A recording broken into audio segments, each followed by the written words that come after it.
नमस्कार मित्रों, मैं राज जानी वर्ष 2023 में आप सबका स्वागत करता हूं। इस वीडियो में हम विस्तृत जानकारी लेंगे कि वर्ष 2023 का मिथुन राशि के जातकों के लिए कैसा रहेगा उनकी हेल्थ के लिए, कैसा रहेगा उनकी वेल्थ के लिए, कैसा रहेगा उनके फाइनेंशियल मैटर्स के लिए, फैमिली कंसर्न के लिए, उनके लाइफ के कोई इम्पोर्टेंट डिसीज़न, घर, प्रॉपर्टी, व्हीकल, इन सब में खरीदने के लिए, बेचने के लिए कैसा रहेगा। साथ ही में जो स्टूडेंट्स हैं उनकी स्टडी के लिए कैसा रहेगा। जो लोग फॉरेन जाना चाहते हैं उनके लिए ये साल कैसे अपॉर्चुनिटीज़ देगा। साथ ही में आपके करियर में, आपके बिजनेस में आने वाली अड़चन के लिए ये साल कैसा रहेगा। जो लोग मैरिड हैं तो उनकी शादीशुदा ज़िंदगी में ये साल कैसा फल देगा। साथ ही जो लोग शादी करना चाहते हैं या जिनकी एज शादी लायक हो चुकी है उनके लिए शादी से रिलेटेड क्या करने से शादी के योग प्रबल होंगे या तो फिर उनको अच्छा लाइफ पार्टनर मिल सकता है।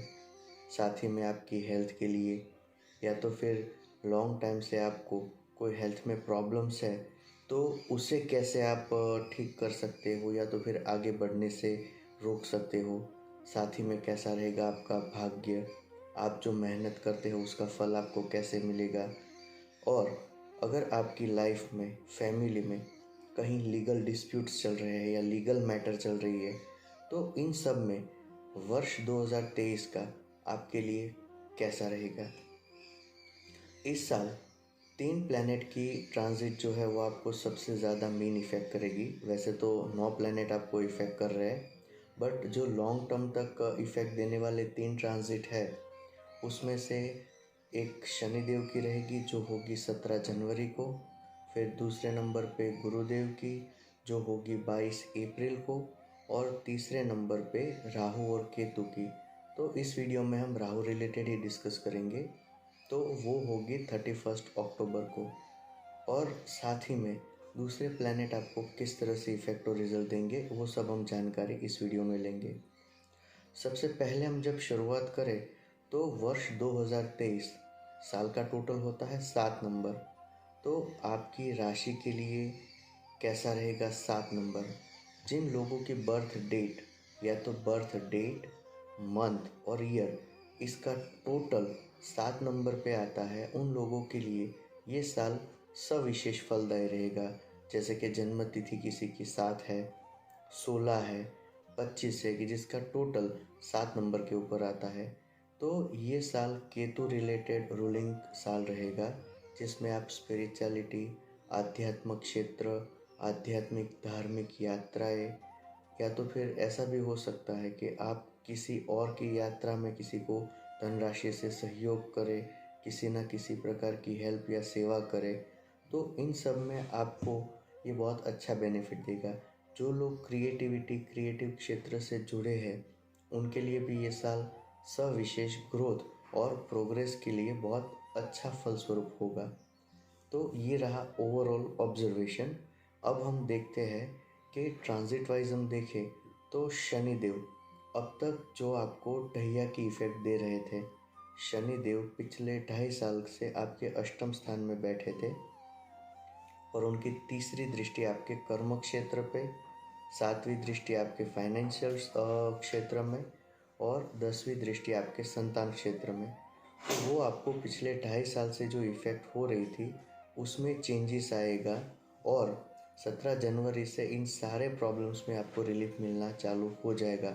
मतलब कि शनिदेव आपके भाग्य स्थान में आएंगे तो आपके भाग्य में वृद्धि होगी। आप जो मेहनत करो उसमें आपको प्रॉपर बेनिफिट मिलना चालू हो जाएगा। और उसके अलावा साथ ही में आपका कॉन्फिडेंस लेवल बढ़ सकता है और आपके फंसे हुए काम, रुके हुए काम, अटके हुए सारे कार्य है वो आप पॉजिटिवली फुलफ़िल कर पाओगे। पिछले कुछ टाइम से आपको लंबे टाइम से बैक पेन, लेग पेन या मसल्स पेन का जो भी प्रॉब्लम या कंसर्न है उसको भी आप अच्छे लेवल पे रिलीव कर सको या तो फिर आपको कोई ऐसी मेडिसिन हो कि जो प्रॉपर क्लिक हो जाए। और ख़ास करके आपका लॉन्ग टाइम से जो भी चल रहा है उसके लिए आप किसी डॉक्टर की एडवाइस लेके आप आगे बढ़ो तो आपके लिए शनिदेव की कृपा आपको मिलती रहेगी। फिर दूसरे नंबर पे हम देखेंगे कि गुरुदेव की, अब तक गुरुदेव आपके दशम स्थान में ट्रांजिट कर रहे थे, जहाँ से उनकी 3 दृष्टियाँ, पहली आपके धन स्थान पे, दूसरी आपके सुख स्थान पे, तीसरी आपके छठे स्थान पे। वहाँ से गुरुदेव ट्रांसफ़र होके आपके 11th हाउस में जाएंगे, जहाँ पे ऑलरेडी राहु है। तो आपको एक चीज़ खास ये ध्यान रखनी है कि किसी के ऊपर ब्लाइंड ट्रस्ट नहीं करना है। इस टाइम पे ऐसा शायद हो सकता है कि आपको किसी फ्रेंड के लिए हेल्प करनी पड़े या कहीं जाना पड़े, तो वो आपके लिए थोड़ा बेनिफिट रहेगा। गुरुदेव आपके 11th हाउस आएंगे तो उसकी एक दृष्टि आपके 3rd हाउस मतलब आपका कॉन्फिडेंस बढ़ाएगी। दूसरी जो दृष्टि है वो संतान स्थान पे पड़ेगी, तो आपका संतान योग और भी ज़्यादा प्रबल हो जाएगा। और तीसरी दृष्टि आपकी मैरिज प्लेस पे, तो आपकी मैरिज लाइफ जो है वो अच्छी हो जाए।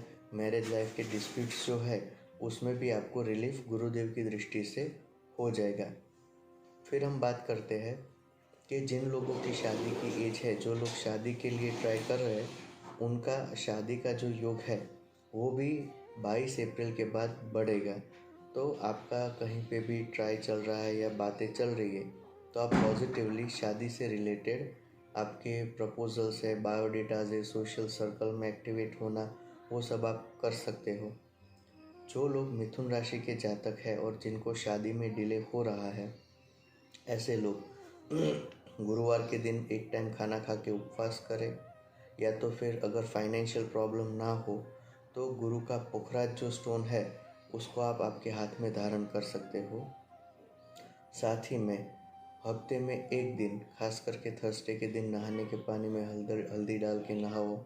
जो अनमैरिड गर्ल है और शादी रिलेटेड आपकी एज हो चुकी है, तो आप आपका जो बेडरूम है उसे नॉर्थ और वेस्ट वायव्य कोने में शिफ्ट कर दो और अग्नि कोने में रोज़ एक घी का दिया जलाओ, तो भी आपके शादी के योग अच्छे से प्रबल हो जाएंगे।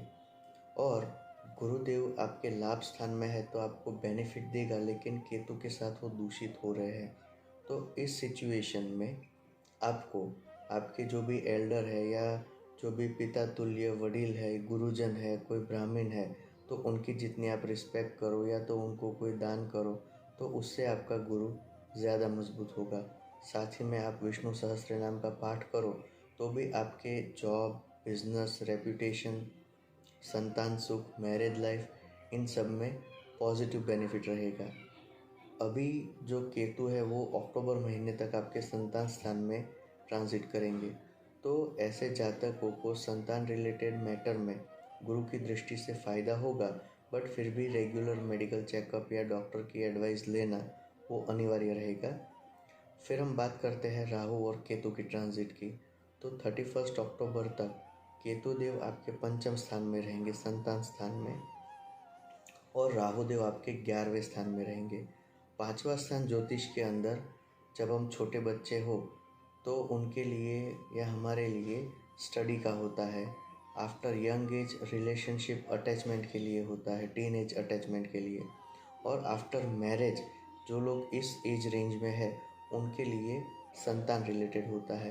तो पंचम स्थान में केतु का होना कहीं ना कहीं स्टडी में रुकावट आना, या तो फिर इंटरेस्ट कम हो जाना, डिटैचमेंट फील करना, स्टडी रिलेटेड अच्छा ना लगना, लेजीनेस आना, ऐसा होगा। तो आप मेडिटेशन करो, शिव भगवान की पूजा करो और अपनी स्टडी और को फोकस और कंसंट्रेशन करो। पॉसिबल हो तो आप नॉर्थ और ईस्ट साइड अपना फेस रख के, आपके पीछे सॉलिड वॉल हो, ऐसे में पढ़ाई करो तो आपके लिए बहुत अच्छा रहेगा। साथ ही में जिन लोगों को रिलेशनशिप में प्रॉब्लम है वो लोग भी शिव भगवान की पूजा करना, या तो फिर बुधवार के दिन काले कुत्ते को रोटी खिलाना, वो आप पॉजिटिवली कर सकते हो।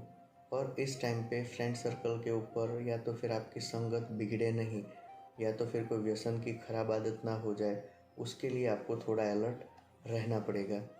और उसके अलावा एक चीज़ ये भी है कि आपके भाग्य स्थान पे राहु और केतु की इफेक्ट होगी, तो आप आध्यात्मिक क्षेत्र में अपने आप को जोड़ोगे तो आपके लिए बहुत अच्छा रहेगा। इन जनरल ये साल आपके लिए ओवरऑल अच्छा है, बट स्टडी में ओवर कॉन्फिडेंस नहीं रखना है।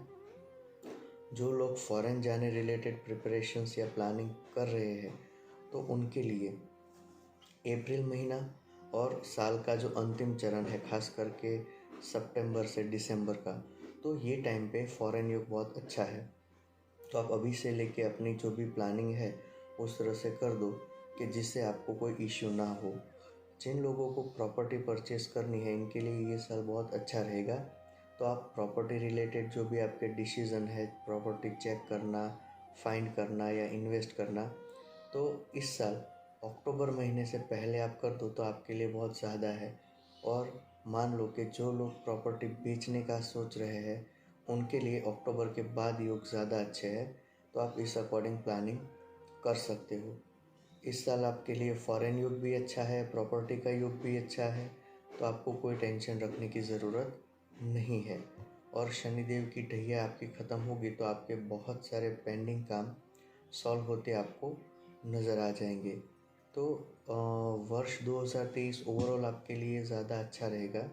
आपको जून जुलाई महीने में थोड़ा हेल्थ का ध्यान रखना पड़ेगा। 15 अक्टूबर से लेके 17 नवंबर तक थोड़ा हेल्थ का ध्यान रखना पड़ेगा। और इस बार आप पॉजिटिवली आपकी हेल्थ का ध्यान रखो, आपके परिवार की हेल्थ का ध्यान रखो, अपने माइंड को स्टेबल रख के आध्यात्मिक क्षेत्र से अपने आप को जोड़ोगे तो ये आपके लिए साल बहुत अच्छा रहेगा। आशा करता हूँ कि ये पूरा साल आपके लिए, आपके पूरे परिवार के लिए, फ्रेंड सर्कल के लिए बहुत अच्छा रहे।